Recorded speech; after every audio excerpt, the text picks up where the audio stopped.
سرحت قتلت جنرال تشم ارغتو بعيني استفلالي سبات صحافي مكونن تسفاي اسران حدن حدار شحن شعاتميتن سبعان اب تاريخ سورة ايرتران تاريخ نقصاو سرعات هايل سلاسن حاد زير الساع قزيف فتسامي سنيدا زحالفت علتيا اتا فتسامي تعلت فوليز قبرا مقتال نايت ازازي اب تقراي غوندر ولون ايرتران عسكرو نايز نبره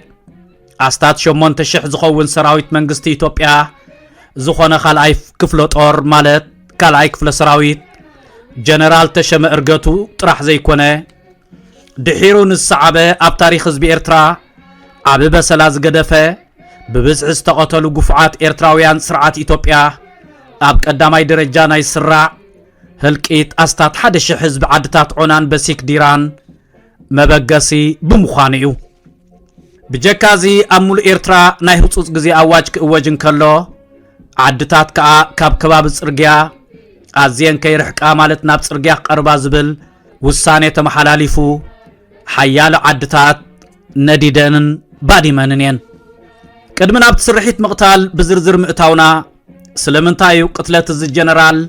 ازيو ازارب خوينو نزبل حتو خنملس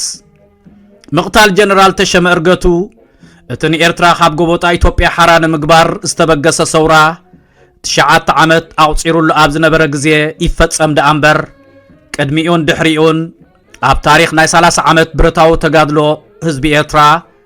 كندو سلطانن معارغن زنبره جنرال ايتقتلن نمخانو جنرال تشم ارغتو منيو اب شحن 920 عام تمرت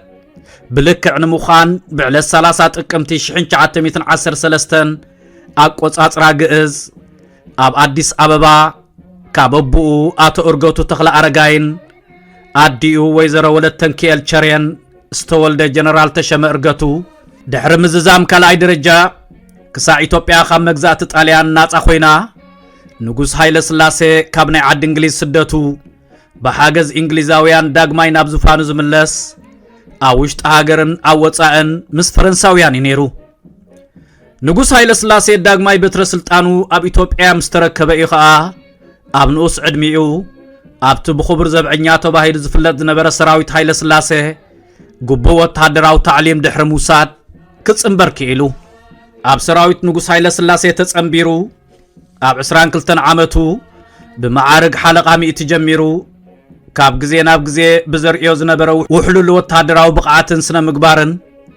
በብግዚኡ ማዓርጋት እናተዋህቦ ናይ ማዓርግ ሌተናር ኮሎኔል ደረጃ በጽሐ ኣብቲ ሌተናር ኮሎኔል ማዓርግ ዝበጽሐሉ ግዜ ኸኣ ኢትዮጵያ ጻውዒት ውድብ ሕብራት ሃገራት ኣኽቢራ ኣብ ጎን በዓል ሕብራት መንግስታት ኣሜሪካን ካልኦት ሃገራትን ኮይና ንምድሓን ደቡብ ኮርያ ካብ ወራር ሰሜን ኮርያ ንምክልኻል ሰራዊታ ክሰድድ ዝወሰነት ንጉስ ሃይለ ስላሴ ቃኘው ተባሂሉ ጽዋዕ አህዱ ሰራዊቱ ናብ ኮርያ ብዝለኣኸሉ ግዜ ተሸመ እርገቱ በቲ ኤርትራው መበቆል ዝነበሮ ድሕር ሙዳቕ ንጉስ ሃይለ ስላሴ ንሓፂር ግዜ ንኢትዮጵያ መሪሕዋ ዝነበረ ሜጀር ጀነራል አማን ሚካኤል አንዶም ናይ ሽዑኡ ሌተናር ኮሎኔል ከምኡን በኮሎኔል ከበደ ገብረን ተመሪሑ ካብ አዲስ አበባ ናብ ጅቡቲ በባቡር ካብ ወደብ ጅቡቲ ኸኣ መርከብ ተጻዒኑ ኣብ ኮርያ ተራኤ ኣብቲ እዋን ናይቲ ብስም ሓደ ካፍሉጣት ኣፍራስ ንጉሳዊ ቤተሰብ ሃይለ ስላሴ ኣሃዱ ሰራዊት ቃኘው بمريحنت كولونيل كبده ገብረን ሌተናር ኮሎኔል አማን ሚካኤል አንዶምን 6037 ወታደራት ሒዙ ኣብ ኮርያ ጥብ ምስበለ ሽዑን ሽዑዩ ኣብ ኩናት ተጸሚዱ እቲ ሰራዊት ኣብ ዘካየዶ ብድምር 253 ዝቁጸሩ ውግኣት 120 ወታደራት ክሞትዎን ከለው ልዕሊ 500 ዝኾኑ ወታደራት ከኣ ተወጊኦም ነበሩ ኣብቲ እዋን ናይ ደሓር ጀነራል ናይ ሽዑ ሌተናር ኮሎኔል አማን ሚካኤል አንዶም ምስ አሜሪካውያን ወታደራት አዘዝት ምስማዕ ብምስአኑ ንጉስ ሃይለ ስላሴ እዚ ወድ ምስ አሜሪካውያን ከባእሰኒ እዩ ብምባል بقطع كاب كوريان اب اديس ابابا بمسحاب نليتنال كولونيل تشم ارغتو ازازي اتسراويت كخوني مزيزو زنا ليتنال كولونيل تشم ارغتو خا ابزيو ሰማይ ክዓርግ ጀሚሩ ጀነራል ተሸመ እርገቱ ድሕሪ ካብ ኮርያ ብዓወት ምምላሱ ኢትዮጵያ ኣብ ምዕቃብ ሰላም ኮንጎ ሓደ ብርጌድ ሙሉእ ክትልእኽ እንከላ ሌተናል ኮሎኔል ተሸመ እርገቱ ሙሉእ ማዕርግ ኮሎኔል ብምዃኑ ነቲ ብርጌድ መሪሑ ኣብ ምውሓድ ሰላም ኮንጎ ተሳቲፉ ካብ ኮርያ ኣሜሪካን ኮንጎን ንጉስ ሃይለ ስላሴን ብድምር 19 ወታደራውያን ሜዳልያታት ዝረኸበ ጀነራል ተሸመ እርገቱ ኣብ 1968 ዓመተ ምህረት ናብ ኣስመራ ኣዛዚ ካልኣይ ክፍለ ሰራዊት ኮይኑ ክኸይድ እንከሎ ናይ ሜጀር ጀነራል ማዕርግ ሒዙ ነይሩ እቲ ኣስታት 8000 ሰራዊት ሃይለ ስላሴ ኣብ ጎንደር ትግራይ ወሎን ኤርትራን ፋሒሉ ዝነበረ ኸውን ከሎ ሓያሎ ካብ ሰራዊቱ ኣብቲ ምስ ሶማል ኣብ ዝካየድ ዝነበረ ኩናት ንምስታፍ ናብ ኦጋዴን ብምኻድ ነቶም ብሜጀር ጀነራል ኣማን ሚካኤል ዓንዶም ዝምርሑ ዝነበሩ ሳልሳይ ክፍለ ሰራዊት ኣብ ምሕጋዝ ተጸሚዱ ነበረ ናይ መወዳእታ ዕለት ጀነራል ተሸመ እርገቱ ከመይ ነበረ ኣብ ላዕሊ ዝተጠቕሰ ዝርዝር ሓበሬታ ተሸመ እርገቱ ኣብቲ እዋን ናብ ኤርትራ ተሓጋጋዚ እዩ ማለት ዲሲ ዝነበረ ሻለቃ ግዛው ኣብቲ ብሓንቲ ካብ ደቂ ጀነራል ተሸመ እርገቱ ዝኾነት ተካበጅ ተሸመ እርገቱ ዝተወደበን በኣላይነት እዝራቸው ዝተኻየደ ታሪክ ጀነራል ተሸመ እርገቱ ናይ ምስናድ መደብ ዝሃብዎ ቃል ነይሩ ሻለቃ ግዛው ክሳዕ ሕልፈት ጀነራል ተሸመ እርገቱ ምስኡ ዝነበረ ተሓጋጋዚ እዩ ኮይኑ ነታ ዕለት ብኸምዚ ጠቕሳ ቀዳም 10 ሕዳር 1970 ዓመተ ምህረት ኣብ ኣስመራ ብሓደ ኢና ነርና ኣብቲ ግዜ ወታደራዊ ኣካዳሚ ሃረር ን3 ዓመት ዘሰልጠኖም መኮንናቱ ንሶኒ 22 ሕዳር ከመርቕ መደብ ስለ ዝነበረ ጀነራል ተሸመ እርገቱ ብመንገዲ ኣየር ኢትዮጵያ ትኬት ቆርጸሎም መንበር ክሓዝኣሎምን ኢና ተሰማሚዕና ተፈላሊና እንተኾነ ሰንበት ንጉሆ ሃንደበት ደው ኢሎም ሕጂ ናብ ገዛይ ንዓ ብምባል ኣዘዙኒ ኣነ ከዓ ወታደራዊ ትእዛዝ ኣኽቢረ ኣብ ገዝኦም ጥበልኩ ሽዑ ምስ ሓላፊ ወታደራዊ ስርሒታትን ቺፍ ኦፍ ስታፍን ብምዃን ኣብ ከረን ዝነበረ ሰራዊት ንኽሪኡ መኪንኦም ተዳልያ ንጉዕዞ ድሉው ኮይኖም እዮም ጸኒሖምኒ ኣነ ነት መንገዲ ተቐበልክዎን ጀነራል እንታይ ኢኹም ትገብሩ ዘለኹም ሸፋቱ ንቢንቶታት መገዲ ኸረን ኣፍሪሶሞ መገዲ ተኻሊልካ እዩ ዘሎ እዚ መገዲ ውሑስ ኣይኮነን በቲ ካልእ ሸነኹን ኣብ ከረን ዝተገብረ ዝኾነ ምድላዋት የለን ንምንታይ ብሄሊኮፕተር ዘይትኸዱ ብምባል ሓሳበይ ኣቕሪበ ግን ጀነራል ተቆጢዖም መሊሶምለይ ስለዚ ግድን ብመኪና ክንከይድ ስለ ዝነበረና ካብ ገዝኦም ሰንበት 21 ሕዳር ሰዓት 7 ንግሆ ኢና ተበጊስና ጀነራል ተሸመ ብዘይ ሓለዋ በይኖም ክኸዱ እኳ መዲቦም ተነበሩ ሓደ ካብቶም ኣዘዝቲ ግን ብውሕዱ እኳ 4 መካይን ሓለዋ ክንገብር ስለ ዝበለ ብ4 መካይን ተዓጅብና ኢና ነቲ ጉዕዞ ፈሊምናዮ ዝኸበርኩም ተኸታተልቲ ሞዛይክ ባህሊ ናይ መጨረሽታ ደቓይቕ ጀነራል ተሸመ እርገቱ بعين مسكرنت شالك أجزاو كن ملو سينا بمسرت صحافي مصحف عنان بسيك ديران هلكيت عدتات سنحيت نتصر أب أزازي ناقتات لا جنرال تشم إرغوتو بزملكت أبقت 34 كابزس فرو إز السعب ركب إتن ببزحو وتحدرات سعانا ماقز عينتن وتحدراويان مكاين حانت لاند روفر أماكيلن ناتو انشفا أوشت حيدة دقايق تقادلتن أبزنبرو خباب بتحين أما فانت رأتوا ود حنبرتي وتحدراويان مكاين زيادة حلاف زنبرا لاند روفر أما اقتل بوتا كم زقاتوت مسرقا قطع كاب نويح بسلكي تصاحبات تتكوس فنجخت فنجر نهاندسا تأزاز بمهاب متكعت تجمره جنرالن عجبتن درقا خلوم نقلتو تقتلو كاب تقادل تدما كلتت راي قليل موقعتي أقوانوفهم ود حنبرتي كالاشنو لوغيمو كواقع تانيحو عوت ناي وغنو مخانو مسرقا قطع زخوانا يخون تقادا لاي نابتن زكات سلاز نبرا مكاين كونه ዝወደቁ ወታደራት ከይስጉም ብምኽልካል አንሳሕብ ማለት ምዝላቕ አዘዘ። አባል ቅያዳ አልዓማ ነበር ገዲም ተጋዳላይ ተጋድሎ ሓርነት ሳልሕ ኢብራሂም ጅምጃም ብዛዕባ ትስርሒት ቅትለት ጀነራል ተሸመ እርገቱ እንታይ ይብል? ሓደ ካብቶም ኣብ ጉባኤ አደው ባሓስ ተመርፁ 38 አባላት ጠቕላሊ መሪሕነት ማለት ቅያዳ አልዓማ ዝኾነ ኣብዚ ሕጂ እዋን ኣብ አውስትራልያ ዝነብር ዘሎ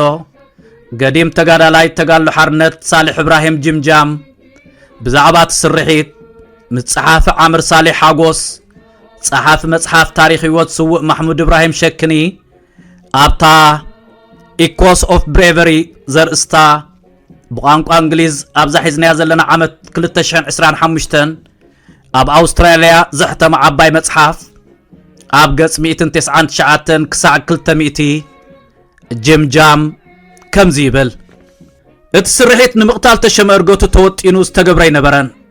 ከምኡውን ኣብ ምቕታል ጀነራል ተሸመ እርገቱ ናይ ትሽዑ እዋን ኣመሓዳሪ ኤርትራ ልዑል ኣስራተ ካሳ ነተጋደልቲ ሓበሬታ ኣሕሊፉ ዝብል ኣይሰማምዓሉን እየ። ከምኡውን ሓይሊ ገብሪ ህይወት ገብረ ስላሴ ሕምብርቲ ደኣያ ነቲ ጀነራል ቀቲላቶ እምበር ገብረ ህይወት ሕምብርቲ ኣብቲ ስርሒት ኣይነበረን። እቲ ዛንታ ከምዚ እዩ። ኣብቲ እዋን ከም ኣባል ቅያዳ አልዓማ መጠን ኣብቲ ከባቢ እየ ነይረ። ብዛዕባ ትስርሒት ዝምልከት ዝተጻሕፈ ጸብጻብ ከዓ ናባይ መጺኡ። ኣብቲ እዋን ሓንቲ መኪና ብመንገዲ ኣስመራ ኸረን እናመጸት ኣብቲ ከባቢ ናብ ዝነበሩ ወታደራት ሃይለ ስላሴ ናብ 4 ንቁጣታት ስንቂ ተመላልስ ነይራ። እታ ብምኽትል መራሕ ሓይሊ ዓሊ ኢብራሂም እትምራሕ ዝነበረት ስርያ ማለት ሓይሊ ገብሪ ህይወት ሕምብርቲ ብቐዳም 20 ሕዳር ነታ ስንቂ ተመላልስ ዝነበረት መኪና ጥቂዓ ስንቂ ክትሰልብ ምድላዋታ ከተጻፍፍ ተሓበራ። በዚ ከዓ እታ ኣስታት 20 ኣባላት ዝነበርዋ ሓይሊ ሰንበት 21 ሕዳር ካብ ደቂሳትሉ ዝሓደረት ቦታ ተንሲኣ ነታ ስንቂ ተመላልስ መኪና ንምጥቃዕ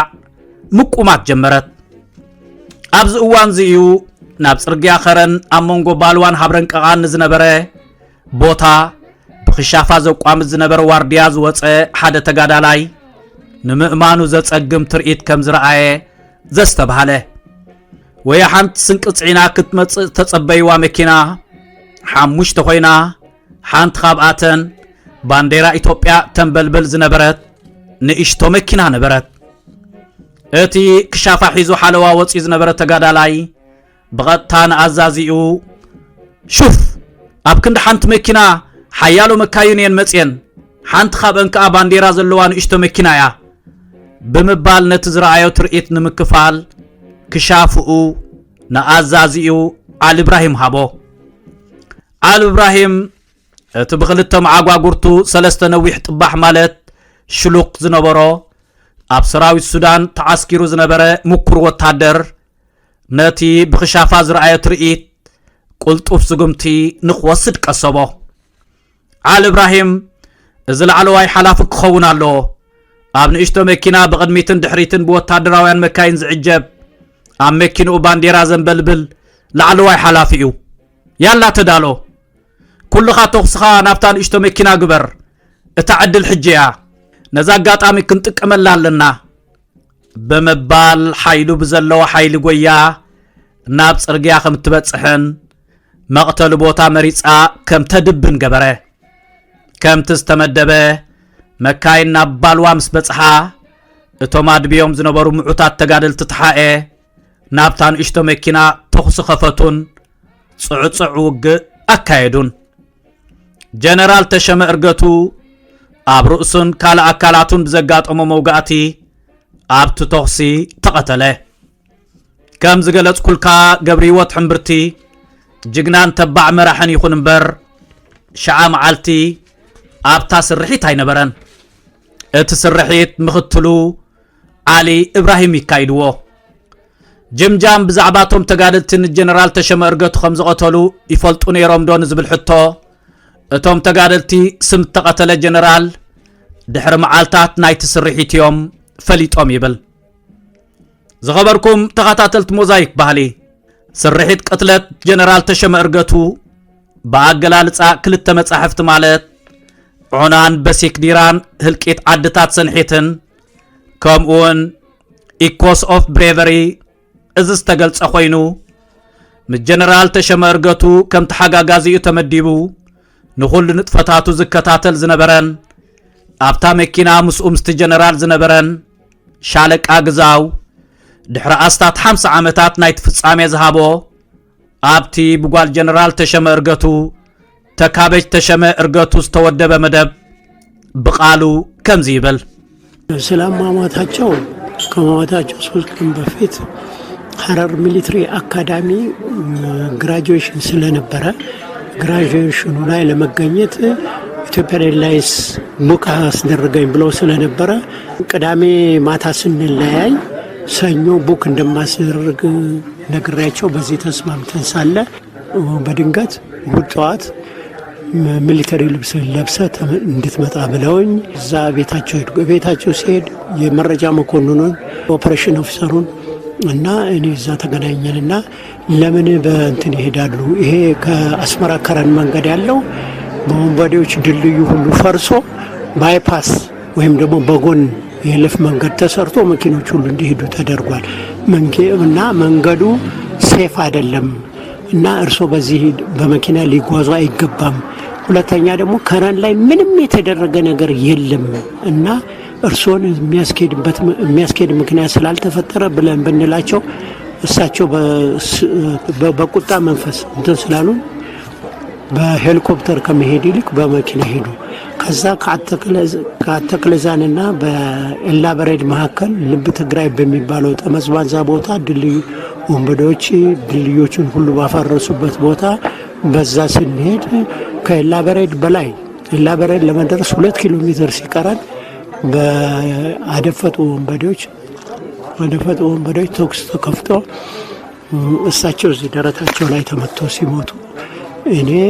እዚህ ታፋይ ላይ ቀኝ ታፋይና ጭንቅላቴ ላይ በጥይት ቆስዬ ከዛ በኋላ እነኚህ ወንበዴዎች ደግሞ አስክሬናቸውን ሊወስዱ ሲመጡ መትረየስ ተኳሽ የነበረው ሞተው ስለነበረ መትረየሱን ይዘን አዳይሳቸውን አስክሬናቸውን ድልድይ ውስጥ አስገብተን ተከላክለን እስከ መጨረሻው ድረስ ከዛ በኋላ ከኤላበሬድ ጦር እንዲመጣ አድርጌ ከኤላበሬድ ወደ አስመራ በሄሊኮፕተር ተጓጓዘ ከዛም በማግስቱ በከፍተኛ ክብር ግርማይ ቀዳማዊ ኃይለ ሥላሴ ንጉሠ ነገሥት ኢትዮጵያ በተገኙበት አዲስ አበባ ላይ በክብር እንደተቀበሩ አውቃለሁ እኔ በእለቱ ተመትቼ እና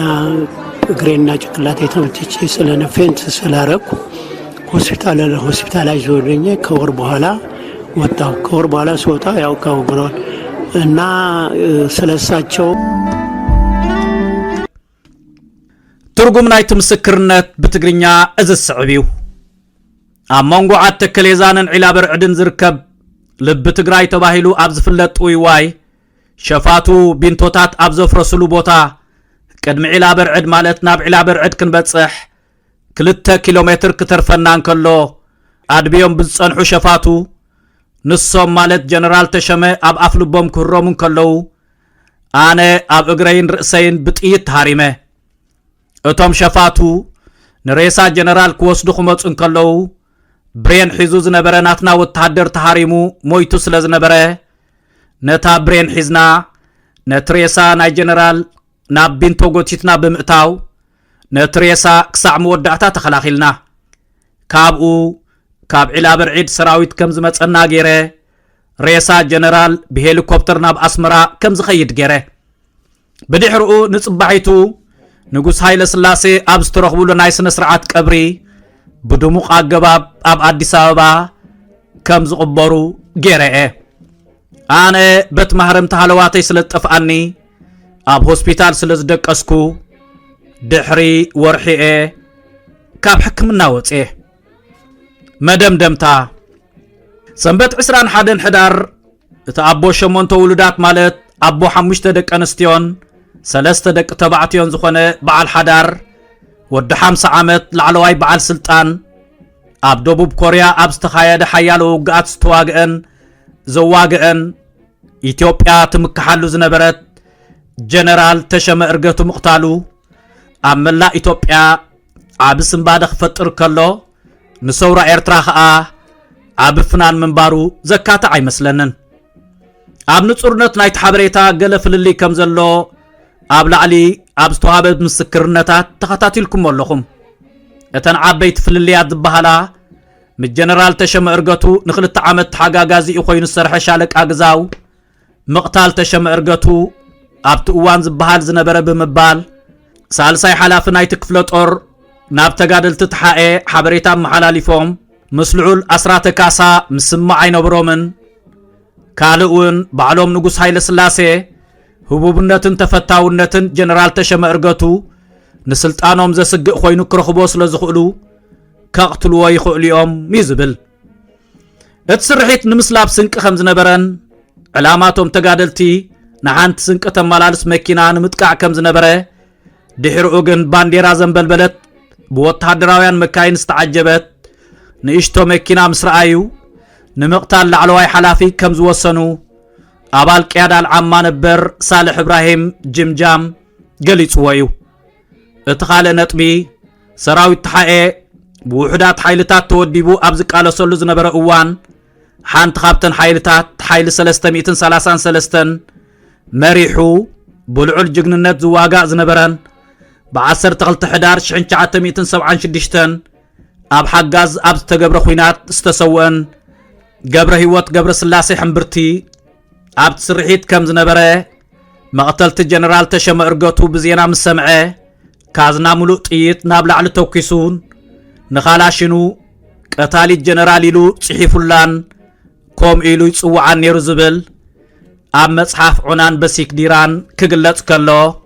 ابال قيادال عما نبر جيم جامغن نت سرحيت مختلمبر قبر هيوت كم زي مرحون ابت بوتا فصامي كم زي نبرن يحبر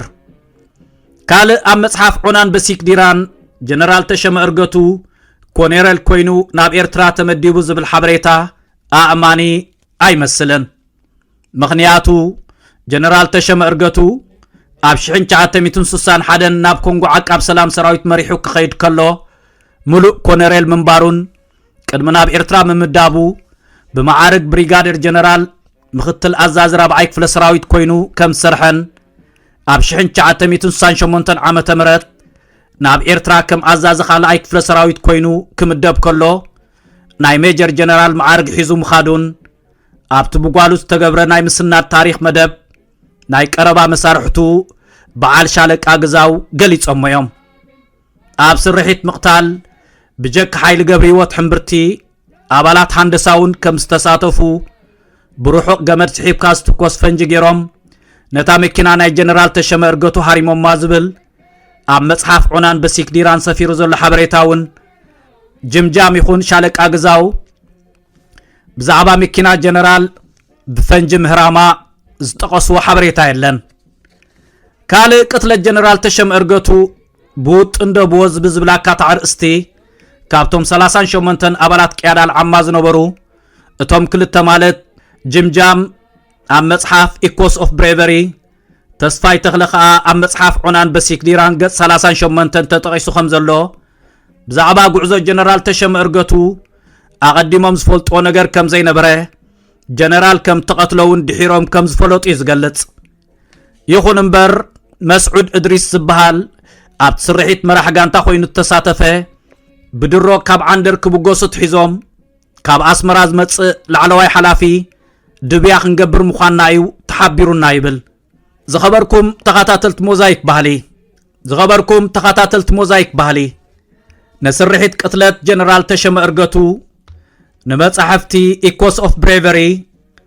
عنان بسيك ديران كم اون بحانت خابدك جنرال تشم ارغتو استدالو مسنات تاريخ توكيسه زدالو لكم صحف نزي مسل بزا اغاطامي نصحفت تاريخ نصر اب ازازي عامر صالح حاغوسن كالوت قدساتن نز تاريخ مسنادوم امسغنوم كال ابز تاريخ زلكم ريتو يكون حبريتا كم وترو اموها بريتو كتصحفو كنصبينا ابز قصل نايكال اوت جغانو سبزنا تاريخ حزنا خصعنم لسكم بب زلنايو ሰላም ጥዕናን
بسرات نفكرت نباب